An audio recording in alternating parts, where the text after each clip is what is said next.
English ഫീലിയ YouTube ചാനലിലേക്ക് എല്ലാവർക്കും സ്വാഗതം. നമ്മൾ ഇന്നത്തെ വീഡിയോയിൽ ശശി തരൂർ സാറ് പറയുവാണ് ചിലർ സംസാരിക്കുന്ന ഇംഗ്ലീഷ് ബാഡ് ഇംഗ്ലീഷ് ആണെന്ന്. അത് എന്തുകൊണ്ടാണ് പറയുന്നതെന്ന് നമുക്ക് അദ്ദേഹത്തിൻ്റെ വീഡിയോ കണ്ട് തന്നെ നമുക്ക് മനസ്സിലാക്കാം. അദ്ദേഹത്തിൻ്റെ വീഡിയോ ഒന്ന് നിങ്ങൾ കണ്ടു നോക്കൂ. If you could outlaw one grammar mistake, what would it be? Well, the one I mentioned to you, I dislike it intensely when people misuse a word like until. Why can't they get it right? As long as. Don't say until. What I think is wrong, however, is when you misuse the language in a way that actually doesn't make sense. So, for example, we have this habit in India of using until when we actually mean as long as. I cannot tell you, Archana, I'll miss you until you're away. No, I'll miss you until you come back. You see the difference? But the point is, many Indians make that mistake. That's bad English.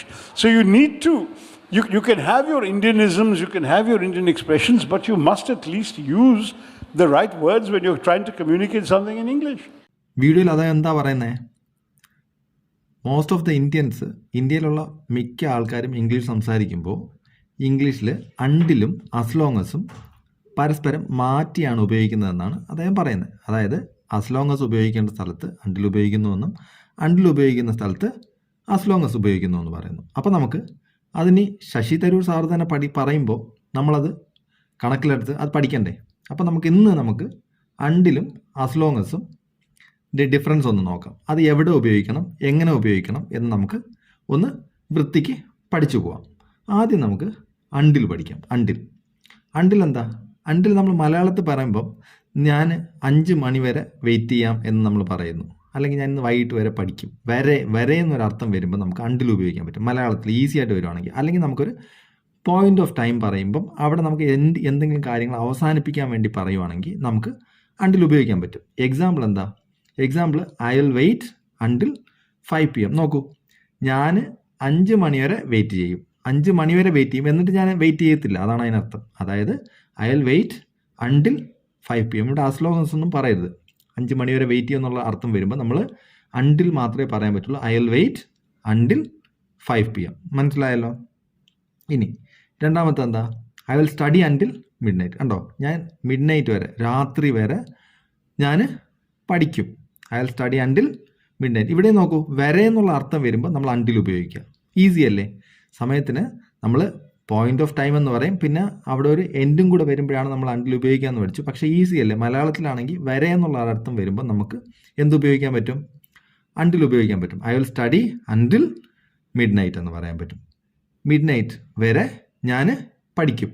മനസ്സിലായല്ലോ? ഇനി I will play until you call me. ഇവിടെ നോക്കൂ, നീ വിളിക്കുന്നത് വരെ അല്ലെങ്കിൽ നിങ്ങൾ വിളിക്കുന്നത് വരെ ഞാൻ കളിക്കും. നിങ്ങൾ വിളിക്കുന്നത് വരെ എന്നുള്ള അർത്ഥം വരുവാണ് കേട്ടോ. അതായത് എപ്പോൾ നിങ്ങൾ വിളിക്കുന്നോ അതുവരെ ഞാൻ കളിക്കും. അപ്പോൾ അതിനർത്ഥം എന്താ? അവിടെ നമ്മൾ എൻഡ് ചെയ്യുന്നുണ്ടല്ലേ ഒരു കാര്യം. ഇങ്ങനെ വരുന്ന സെൻറ്റൻസിൽ നമുക്ക് എന്തുപയോഗിക്കാൻ പറ്റും? അണ്ടിൽ ഉപയോഗിക്കാൻ പറ്റും. ഇനി നോക്കൂ, ഒരു സെൻറ്റൻസ് കൂടെ. The store is open until 9 PM. ഇതിനർത്ഥം എന്താ? The store is open until 9 PM. 9 മണി വരെ സ്റ്റോർ തുറന്നിരിക്കും. എന്താ? 9 മണി വരെ സ്റ്റോർ തുറന്നിരിക്കും. മനസ്സിലായല്ലോ? 9 മണി വരെ.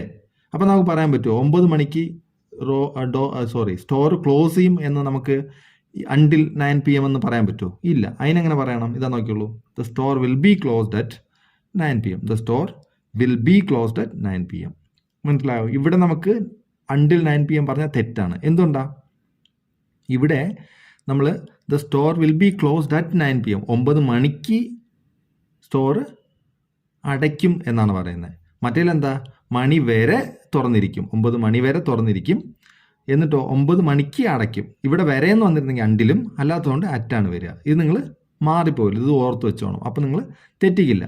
ഇവിടെ നിങ്ങൾക്ക് ഒരു മിസ്റ്റേക്ക് വരാൻ പറ്റും. സ്റ്റോർ വിൽ ബി ക്ലോസ്ഡ് എന്ന് പറയണത് കറക്റ്റ് ആണോ അതോ തെറ്റാണോ എന്നൊരു ഡൗട്ട് വരാറുണ്ട് അല്ലേ? വിൽ ബി ക്ലോസ്ഡ് എന്തിനാണ് നമ്മൾ പറയണതെന്നല്ലേ? ദ സ്റ്റോർ വിൽ ക്ലോസ് എന്ന് പറഞ്ഞാൽ സ്റ്റോർ അടയ്ക്കുമെന്നാണ്. സ്റ്റോർ അടയ്ക്കുമെന്ന് പറഞ്ഞാൽ തെറ്റാണ്. അത് നമ്മൾ മലയാളത്തിൽ പറയുമെങ്കിലും അത് തെറ്റാണ്. സ്റ്റോർ അടയ്ക്കപ്പെടും എന്നാണ് പറയേണ്ടത് അല്ലേ? Store will B close, store വേറൊരാളെ അടയ്ക്കും എന്നുള്ള അർത്ഥത്തിലാണ് ഇവിടെ വിൽ ബി ഉപയോഗിച്ചിരിക്കുന്നത്. മനസ്സിലായല്ലോ? അപ്പം അതിന് ചെറിയൊരു എക്സാമ്പിൾ തരാം ഞാൻ ഈസിക്ക് വേണ്ടിയിട്ട്. The door is open. The door is open. അതിനർത്ഥം എന്താ? ഇതിനർത്ഥവും the door is opened the door is open, the door is opened. ഇനി രണ്ടിനും അർത്ഥവ്യത്യാസമുണ്ടോ? നിങ്ങളൊന്ന് ചിന്തിച്ച് നോക്കിയേ. ഇതിൽ എന്തെങ്കിലും വ്യത്യാസം നിങ്ങൾക്ക് തോന്നുന്നുണ്ടോ? The door is open, the door is opened. രണ്ടിനും നല്ല വ്യത്യാസമുണ്ട്, അർത്ഥവ്യത്യാസം. എങ്ങനെയാ? ദ ഡോർ ഈസ് ഓപ്പൺ എന്ന് പറഞ്ഞാൽ ഡോറ് തുറന്ന് കിടക്കുകയാണെങ്കിൽ നമുക്ക് ദ ഡോർ ഈസ് ഓപ്പൺ എന്ന് പറയാം. ഇപ്പം നമ്മൾ ഒരുമിച്ച് ഇരുന്ന് സംസാരിച്ചുകൊണ്ടിരിക്കുകയാണ്. അപ്പോൾ ഒരാൾക്ക് പുറത്ത് പോകണം. അപ്പം പറയുകയാണ് you can go, the door is open. അത് തുറന്ന് കിടപ്പുണ്ടെന്നാണ് അർത്ഥം. മനസ്സിലായല്ലോ? The door is open. അല്ലെങ്കിൽ look at the door is open, the door തുറന്ന് കിടക്കുന്നു എന്ന് നമുക്ക് പറയാൻ പറ്റും. ദ ഡോർ ഈസ് ഓപ്പൺഡ് എന്ന് പറഞ്ഞാൽ അതിനർത്ഥം എന്താ? അത് പാസീവ് വോയിസ് ആണ്. ആക്റ്റീവ് വോയിസും പാസീവ് വോയിസും ഉണ്ട്. അതിലാണ് ദ ഡോർ ഈസ് ഓപ്പൺഡ് എന്ന് പറഞ്ഞാൽ ദ ഡോറ് തുറക്കപ്പെട്ടു എന്നാണ് അർത്ഥം. ദ ഡോറ് തുറക്കപ്പെട്ടു. മനസ്സിലായോ? ദ ഡോറ് തുറക്കപ്പെട്ടു എന്നാണ് അർത്ഥം. The door is opened means അതായത് ആരെങ്കിലും വന്ന് തുറക്കുവാണെങ്കിലാണ് അങ്ങനെ പറയുക. The door is opened by me. ഞാനാണ് ഡോറ് തുറന്നത്. മനസ്സിലായോ? അല്ലെങ്കിൽ ഡോറ് തുറക്കപ്പെട്ടത് എന്നാലാണ്. അങ്ങനെ പറയുമ്പോഴാണ് ദ ഡോർ ഈസ് ഓപ്പൺ എന്ന് പറയുന്നത്. ഇത് രണ്ടും മനസ്സിലായല്ലോ? ദ ഡോർ ഈസ് ഓപ്പൺ എന്ന് പറഞ്ഞാൽ അതിന് തുറന്ന് കിടക്കുവാണെങ്കിൽ നമുക്കതിനെ ദ ഡോർ ഈസ് ഓപ്പൺ എന്ന് പറയാം. അതായത് ഡോർ ഓൾറെഡി അവിടെ തുറന്ന് കിടക്കുവാണ്, അതുകൊണ്ട് നമുക്ക് ഡോർ ഈസ് ഓപ്പൺ എന്ന് പറയാം. ദ ഡോർ ഈസ് ഓപ്പൺഡ് എന്ന് പറഞ്ഞാൽ ആരെങ്കിലും ദ ഡോർ തുറക്കപ്പെട്ടു എന്നാണ്. ആരാൽ? എന്നാൽ. By me. The door is opened by me, അല്ലെങ്കിൽ ബൈ രാജു, ബൈ രാമു, ആര് വേണമെങ്കിലും പറയാം. ആരെങ്കിലും ഒരാൾ തുറക്കുന്നതിനാണ് നമ്മൾ ദ ഡോർ ഈസ് ഓപ്പൺഡ് എന്ന് പറയുന്നത്. മനസ്സിലായല്ലോ? മനസ്സിലായെന്ന് വിശ്വസിക്കുന്നു. ഇനി അടുത്ത് നമുക്ക് ആസ് ലോങ് എസ് നോക്കാം. As long S. അപ്പോൾ അണ്ടിൽ മനസ്സിലായല്ലോ? അണ്ടിൽ എങ്ങനെയാണ് വരിക? അണ്ടിൽ നമ്മൾ വരെ എന്നുള്ള ഒരു കാര്യം പറയുമ്പോൾ, അതായത് ഞാൻ വൈകിട്ട് വരെ 5 മണി വരെ വെയിറ്റ് ചെയ്യും, അല്ലെങ്കിൽ 10 മണി വരെ വെയിറ്റ് ചെയ്യും, 10 മണി വരെ പഠിക്കും, അങ്ങനെയൊക്കെ പറയണം. I will study until 10 o'clock. I will stand here until you come. നീ വരുന്നത് വരെ ഞാനിവിടെ നിൽക്കും.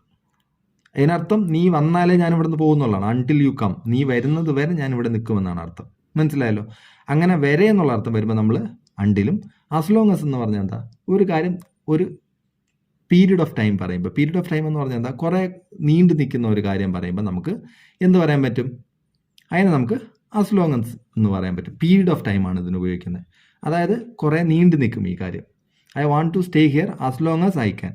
എനിക്ക് എത്ര സാധിക്കുമോ അത്രയും നാൾ ഞാനിവിടെ താമസിക്കും. എത്ര സാധിക്കുമോ കണ്ടോ? ഒരു പീരീഡ് ഓഫ് ടൈം കുറേ. അതായത് എനിക്ക് ഇവിടെ എന്തുണ്ട്? ഒരു കാര്യം ചെയ്താലേ വേറൊരു കാര്യം നടക്കുള്ളൂ. അതായത് എനിക്ക് എത്രത്തോളം കഴിയുമോ അത്രത്തോളം ഞാനിവിടെ നിൽക്കും. I want to stay here as long as I can. എനിക്ക് എത്രത്തോളം കഴിയുമോ അത്രയും നാൾ ഞാനിവിടെ നിൽക്കാൻ ആഗ്രഹിക്കുന്നു എന്നാണ് പറയുന്നത്. മനസ്സിലായല്ലോ? ഇനി രണ്ടാമത്തെ, he lived there as long as she allowed him. അവൾ അനുവദിച്ച അത്രയും ദിവസം താമസിച്ചു. അവൾ അനുവദിച്ചത് കൊണ്ടാണ് അവിടെ താമസിച്ചത്. മനസ്സിലായോ? ആസ് ലോങ് ആസ് എത്ര നാൾ അവൾ അനുവദിച്ചോ അത്രയും നാൾ അവിടെ താമസിച്ചത്. അതായത് കുറച്ച് കൂടുതൽ ദിവസം. എത്ര നാൾ അവൾ അനുവദിച്ചോ അത്രയും നാൾ അവൻ അവിടെ താമസിച്ചു. He lived there as long as she allowed him. മനസ്സിലായില്ല? ഇത് ഒരു പീരീഡ് ഓഫ് ടൈമാണ്, കുറേ നാൾ. അതായത് ഇവൾ എത്ര ദിവസം അനുവദിച്ചോ അത്രയും ദിവസം അവൻ അവിടെ താമസിച്ചു. മനസ്സിലായല്ലോ? മറ്റേതൊരു എൻഡ് വരും, അവിടെ തീരും. അണ്ടിൽ പറയുമ്പോൾ ഒരു എൻഡ് വരും. ഇവിടെ എത്ര സമയം നമ്മൾ അനുവദിച്ചോ അല്ലേ, അത്രയും ദിവസം നമ്മളവിടെ താമസിച്ചു എന്ന് പറയും. മനസ്സിലായല്ലോ? ഇനി you can stay here as long as you want. നിനക്ക് എത്ര ദിവസം വേണമെങ്കിലും ഇവിടെ താമസിക്കാം. നിനക്ക് എത്ര ദിവസം വേണമെങ്കിലും, അതായത് നമ്മുടെ ഇഷ്ടത്തിനനുസരിച്ച് നമുക്ക് എന്ന് വേണം, എത്ര ദിവസം വേണമെങ്കിലും നിൽക്കാം, എപ്പോൾ വേണമെങ്കിലും പോവാം. As long as you want. നിനക്ക് എത്ര ദിവസം വേണമെങ്കിലും നിനക്കിവിടെ താമസിക്കാം. മനസ്സിലായല്ലോ? ഇതിന് വേണ്ടിയിട്ടാണ് ആസ് ലോങ് ആസ്. അണ്ടിൽ എന്ന് പറയുമ്പോൾ അവിടെ സ്റ്റോപ്പ് ആവും. ഇത് നമ്മുടെ ഇഷ്ടത്തിനനുസരിച്ച് അല്ലേ, ഇഷ്ടത്തിനനുസരിച്ച് നമുക്ക് as long as you want. നിനക്ക് എത്ര ദിവസം വേണമോ അത്രയും ദിവസം നിനക്ക് ഇവിടെ താമസിക്കാൻ പറ്റും. അപ്പം മനസ്സിലായെന്ന് ഞാൻ വിശ്വസിക്കുന്നു. അതായത് അണ്ടിൽ എന്ന് പറയുമ്പോൾ വരെ എന്നുള്ളൊരർത്ഥം, മറ്റത് എത്ര ദിവസം വേണമെങ്കിലും നിനക്ക് താമസിക്കാം. കുറേ ലെങ്തി ആയിട്ടുള്ളൊരു പീരീഡ് പറയാനാണ് ആസ് ലോങ് ആസ് ഉപയോഗിക്കുന്നത്. മനസ്സിലായല്ലോ? അണ്ടിലും ആസ് ലോങ് ആസും നിങ്ങൾക്ക് മനസ്സിലായെന്ന് ഞാൻ വിശ്വസിക്കുന്നു. ഇനി എന്തെങ്കിലും ഡൗട്ട് ഉണ്ടെങ്കിൽ നിങ്ങൾ കമൻറ്റ് ചെയ്യുക. കമൻറ്റ് ചെയ്ത് കഴിഞ്ഞാൽ നമുക്ക് എന്ത് ചെയ്യാൻ പറ്റും? അത് ക്ലാരിഫൈ ചെയ്യാൻ ശ്രമിക്കുന്നതായിരിക്കും. ഒപ്പം അതുപോലെ തന്നെ നിങ്ങൾ എന്ത് തന്നെ ചെയ്താലും പ്രാക്ടീസ് ചെയ്യാതെ ഒരിക്കലും ഇംഗ്ലീഷ് സംസാരിക്കാൻ നമുക്ക് പറ്റില്ല. അപ്പോഴും നിങ്ങൾ റെഗുലറായിട്ട് പ്രാക്ടീസ് ചെയ്യണം. പ്രാക്ടീസ് ചെയ്യൽ മുടക്കരുത്. അപ്പം നിങ്ങൾ ശശി തരൂർ സാറ് പറഞ്ഞ കാര്യമാണിത്, നമ്മൾ പഠിക്കണമെന്ന്. അപ്പം അത് നിങ്ങൾ ഉറപ്പായിട്ടും പഠിക്കുക. ഓക്കെ? അപ്പം അടുത്ത ക്ലാസ്സിൽ കാണുന്നവരെ താങ്ക് യു വെരി മച്ച്.